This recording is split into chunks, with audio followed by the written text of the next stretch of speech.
What's up, people? How you guys doing, man? It's Renal Police, and thank you for tuning into my video. Hopefully, you guys enjoyed this video. Here to talk about the Elimination Chamber review, which indeed I did saw, and the pay-per-view was very great. It was very great, had some ups and downs, but the big matches, the Shield and White family did save the match. The main event of the Elimination Chamber, very anticlimactic, bad way to build up the road to WrestleMania, and a couple of good matches. The Intercontinental Championship, which did kick it off, but before I get to that, to quick talk about the Rybaxel versus Rhodes Brothers match. The match was very good. It was very intriguing to watch, and I felt like as if, you know, it was surprising that Cody Rhodes and Goldust did win, because I was hoping Rybaxel would win with Curtis Axel's grandfather coming ringside. I think Jimmy the Axe, yeah, Jimmy the Axe Henning, but fortunately enough, the Rose Brothers win, so hopefully, I wish they did pick up the feud, but Ryback will need to pick up wins to build up their team and not just to plant seeds within the group. That's what I gotta say to that. First match we had was, what is it? Yeah, first match we had of the night was the Intercontinental Champion. So, Rose Brothers and Ryback, so before I get to that, was, a good match. Very average to me, I felt like, because it was on a pre-show. No one was really into the pre-show, so I gotta say to that. But to kick off the actual show was the Intercontinental Champion Jack Swagger versus Biggie Langston. Well, Biggie Langston's the Intercontinental Champion match, but Intercontinental Champion. So that's what I gotta say to that. So Biggie Langston did pick up the win. The match was very great. It was great to see some good fair offense in. Got me into the match, and the crowd was really into it. So it was very great to watch, mostly because of how the crowd was into it, because of how the wrestlers were able to dish out some great moves and great actions for the audience to watch. So that's what I got to say to that. Apparently, so it was very great showcasing from those guys. So I'll give this match. It was very above average. So with Biggie nailing the win, kind of hopefully does further the feud, and hopefully Jack Swagger does continue this feud with Biggie Langston. So that's what I gotta say to that. Next match we had was Darren Young versus Titus O'Neil. It wasn't very interesting, but it was still great to see a strong, aggressive feud between Titus O'Neil and Darren Young. I caught the middle of the match, and then with Darren Young, he did Darren Young did get some good offense in to let some aggression. I didn't catch what happened on SmackDown, but with Titus O'Neil getting the victory, it was a great transition with Darren Young controlling the match mostly, and Titus O'Neil nailing that clash of the Titus for him to get the victory. It was very great. So that's what I gotta say to that. What else? Yeah, so kudos to him. So next match we had after that, which was the big anticipated match, the Shield versus the Wyatt family. And I felt like that match was really awesome. Sorry, I was watching some ESPN, the Suns and Rockets. That match was really awesome to watch. It was amazing, but it's still hard for me to believe that the Shield got taken out by the Wyatt family. And as unfortunate as it sounds, Bray Wyatt nails Roman Reigns with the sister Abigail to win the match. So the thing I'm nervous about is what's going to be next on the next night of Raw. They're talking about how the Shield is going to continue planting seeds. I don't know. Will the persistency of the Shield end and they continue to clash, or will they continue to remain as a group? I'm thinking they're going to break up, but by surprise. So that's what I got to say to that, unfortunately. So that's what I got to say to that. But, the match was completely phenomenal. It was great to see the Shield get some offense in, the Wyatt family get their offense in, and, to see, Seth Rollins get taken out, Dean Ambrose get taken out. It really did capture the crowd so well. And the fact that they did play off the anticipation, I thought that was completely awesome. So it was a great display of offense from both members, all the members of family and the Shield, to display some showcase, and it really got me in. I felt like I was watching the Super Bowl or a basketball game. That's how into this match I was. I didn't look at it as any stage or script or story writing.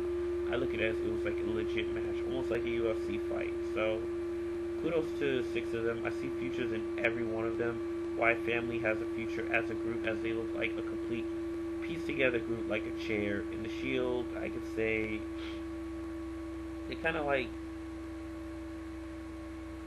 an individual gingerbread house that can fit together so well and look like a legit house. So, as much as it's hard to believe, the Shield may continue on after the split as single competitors, if that is to happen, because they look like three great individuals that could rise as single competitors, especially Roman Reigns getting there as a main eventer. So, we'll see where it goes from there. So, I don't want to speak too soon. So, that's what I kind of got to say to that, quite frankly. So, you know, 5 out of 5 match. It was excellent.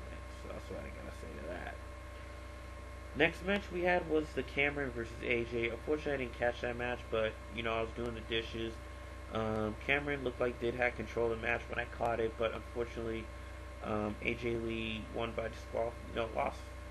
Yeah, lost by disqualification. But I don't know who. It looks like AJ will be heading to the getting a title match, getting her match at WrestleMania. Hopefully, they finally get that Divas title. AJ competing at WrestleMania. I think she needs to get there. Like seriously, she needs to get at that level. Honestly, so you know, Cameron did win by disqualification with her getting nailed out by Tamina, which was completely unfortunate, but you know, looked like complete impromptu film match.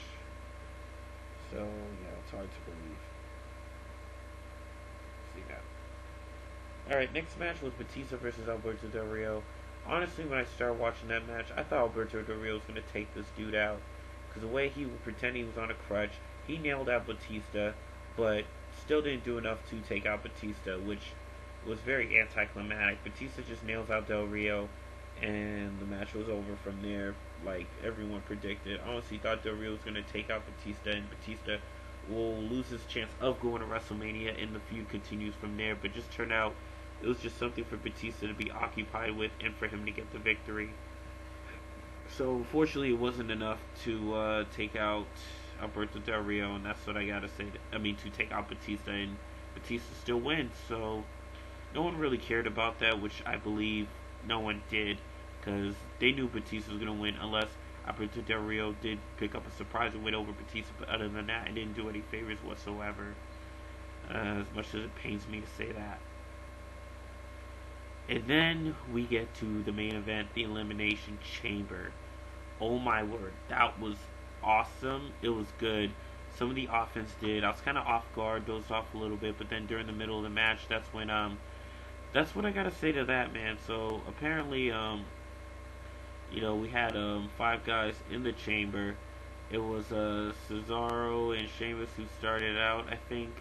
Yeah, and then. Randy Orton did got in the chamber and completely just kicked the pod. So I don't know if he got counted in, but Randy Orton eventually did got in the chamber. So luckily enough, it was very interesting though. So with Randy Orton, what is it? So yeah, with Randy Orton getting in the match. Unfortunately, Christian did nail that phenomenal high fly move to take out Sheamus, but it was fortunate he got completely rushed out. It was unfortunate Christian got, the second one eliminated after nailing out Sheamus, and we didn't get to see the feud continue from there. And then the third person who was eliminated was Cesaro, and he tapped out, which was hard to believe. And then Cena got taken out with the Wyatt family interfering. So it looks like the Wyatt family may head their feud to John Cena and the Shield. Yeah, I don't know what's going to happen. I need to stop talking about them, but the Wyatt family looks like Cena's going to be feuding with them finally.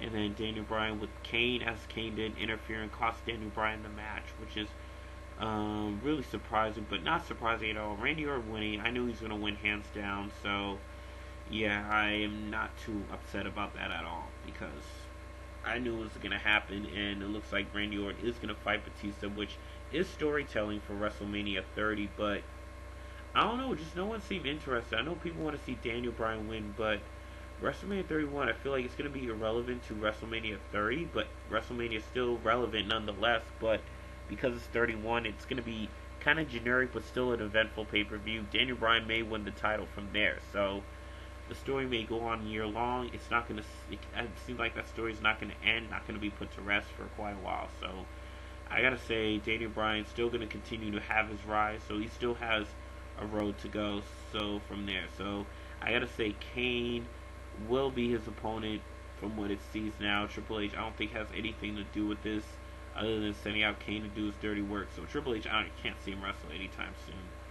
He probably already hung up his boots after becoming the COO. So Kane, I have to say, is going to be Daniel Bryan's opponent because the feud looks like it's going to be animosity between them, and that's going to be storytelling as well, as they were tag team partners as Team Hell No. So now we could say they're going to be fighting each other, to say the least. So I can't wait to see that, especially with Kane as the director of operations. So that's just my Chamber review. What do you guys think of it? I felt like the Elimination Chamber was a good pay-per-view. I don't want to say it's excellent or terrible. It was good. So I enjoyed a bit of it. So hope you guys enjoyed this review, and I'll catch you guys in a bit, and peace out.